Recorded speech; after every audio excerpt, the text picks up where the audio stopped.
Hey everyone, it's Kelly. Today we're going to work through pigeon pose. We'll break it down and we'll go through different modifications you can do or different props you can use to help you in this pose. Now, most people either love this pose or really dislike this pose, but it's so beneficial to our bodies since we do a lot of sitting every day. So if you're ready to try it out and see what works for you, roll out your mat and let's get started. Usually to get into our pigeon pose, we enter from a downward facing dog. So inhale, right leg lifts high, bring the knee towards the nose, rotate the hip, drop the right foot down, and the right knee comes to the outside of the right wrist. Now from here, keep your left foot, your left toes tucked, and lift the left leg and see if you can slide the leg back a little bit, and then untuck the toes so the tops of the foot presses down. In this position, we want the hips to be as low to the ground as possible. And for a lot of us, that just does not come easily. So if you are saying, Kelly, my hips are very far from the ground, I want you to grab a blanket and 2 blocks if you have blocks. If you don't have blocks, no worries. You can also use a pillow or just another rolled up blanket. So I've folded up this blanket, and so I'm going to get into my pigeon pose. If your hips are really high off the ground, like this, let's see if you can see. I want you to take your blanket and put it just underneath the right hip, so it supports you here, so you don't feel like you're having to hold yourself up as much as you were. I'm going to use my blocks here to help open up through the chest, because this is also a back bend and it can be pretty intense. But since we're early, you can walk the blocks down onto the medium height and just rest your arms here. So maybe that feels good to you. Maybe it's still pretty intense. But let's talk a little bit about the alignment of this pose. Now, your full pigeon pose, your shin is parallel to the top edge of the mat, but that's really not accessible for a lot of people. And I know for me, it brings a lot of discomfort in my hip. So I like to bring my heel a little closer to my left hip pointer. Awesome. Notice, see if you can fly the hands back and see if you can, if you're rocking off to one hip or the other. We want to stay square here, so the left hip rotates down. Good. If this feels good to you, then you can move into your pigeon pose. I'm going to use blocks here, but you can simply lower your hands down to the mat or your forearms. For me, I'll cross the arms here and rest my head on my forearms. Another thing you can do, if you don't need the blocks, is you can just put your forearms on the mat. And then taking your time moving slowly with each exhalation as the hips open, you can begin to lower the chest down towards the mat. But always taking your time and knowing that you don't have to do that, because each person's body is different. Okay. So that's one way you can get into your pigeon. Let's show another way, and I'll do it from the other side here. So downward facing dog. Inhale, left leg rises. Bring the knee towards the nose. Rotate the leg so the knee goes towards the left. The shin comes closer to parallel, as close as possible.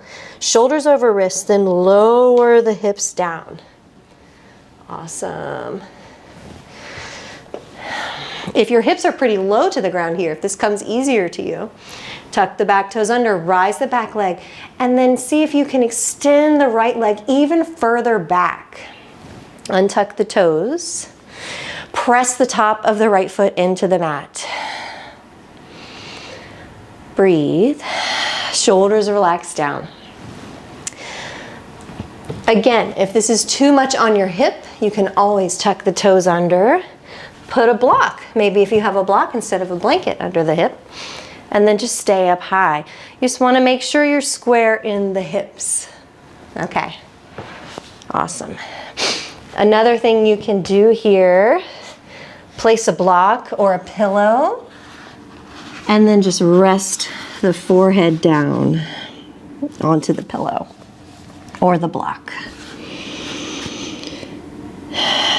In our pigeon, we want to stay here for many breaths as we open up the hip, in this case, our left hip.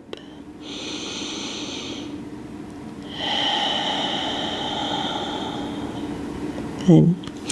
Now, if you've tried putting a block or a blanket under your hip and it's still really uncomfortable, then let's alter this pose to meet our bodies. And really, any of these variations you can do with any yoga class, or if you're practicing at home, just adapt it for your body. That's why yoga is so great. We're all made a little bit differently, and so sometimes we have to make the poses work for us. So if you're on your left hip, so left shin is forward and it's not working, let's try rolling off, rocking off onto that left hip. And we'll find 90-90 legs. And this one's a little hard for me. I'm not gonna lie here. But in this case, you want your left shin to be as parallel to the front edge of the mat as you can. Flex through the front toes. So we're not pointing the toe, we're drawing the toes towards the shin. And then in the right hip here, you want the right thigh to also be parallel to your shin or to the front edge of the mat. So we've got two parallel lines here, and flex through the right foot. I'm going to use my blocks here just for a little added support to hold myself up, because I'm trying to sit upright to start. And then you can hinge forward with a flat back. I'm taking my blocks with me. If you have a pillow, you can do the same. And we're just gonna fold over the left hip. And I'm folding straight over, so my chest is center in line with my shin. It's easy to twist here and go towards the left, but we're not twisting the upper body. We want to, or we're not turning the body towards the left and folding, which feels more natural. We're actually keeping the upper body square towards the front edge of the mat. So with that nice flat back, hinge forward. I recommend blocks or a pillow here, but you'll notice that you'll get the same benefits of the stretch of the left hip. And then surrender the head down.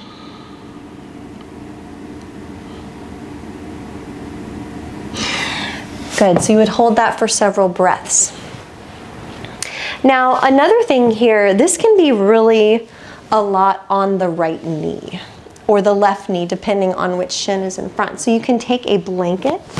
Props are so great, you guys. I highly recommend using whatever you have around your house. I've got my nice little cat blanket here, but I'll put it right there. And then I can set my knee on the blanket. And it feels so much better because then the side of my knee bone is not just jamming into the mat. And then you can fold forward. Again, I like using my handy dandy blocks. Okay, so you would repeat that on the other side. Now, if this does not feel good for you either, there are also another way. So if a teacher says, hey, go into your pigeon or your pigeon prep, which would be this version of pigeon, right? Where the leg is extended behind us and we're square and we fold forward. If that just doesn't feel good, you can roll off and say, nah, I'm gonna take my figure 4. So lie down on your back, feet plant. And this time we'll bring the right ankle to cross over the left thigh. And here, engage through your foot here. So flex your foot, toes draw towards the shin. And I want you to use your own muscles, your own strength to guide the right knee down. Because if it's just loosey-goosey, it's gonna be up high towards the chest, but really press it down using the strength of your own muscles. And you can start to feel the hip muscle fire up here, your glute medius muscle and the outer hip. This can be a lot, right? Right here for some people. If you're new to yoga or you do a lot of running and you're just starting to stretch, this can be enough. So stay here. Or if it's feeling good, you can draw the left foot up off the mat, interlace the hands behind the left thigh, pull everything in towards the chest, but keep the head down. I see a lot of people crunch up like here, but no, let's let the shoulders and the chest remain neutral here, neutral spine. And then use the connection on the back of the thigh to pull the leg in, hug the leg in towards the chest. At the same time, you can use your right elbow to press into the right thigh. So it really helps guide the knee open to deepen the stretch. And if this feels like you could go further even still, here I'll show on the other side so it's easier to see. So we're in our figure 4. You can take your left foot and put it in the elbow crease of your arm, maybe.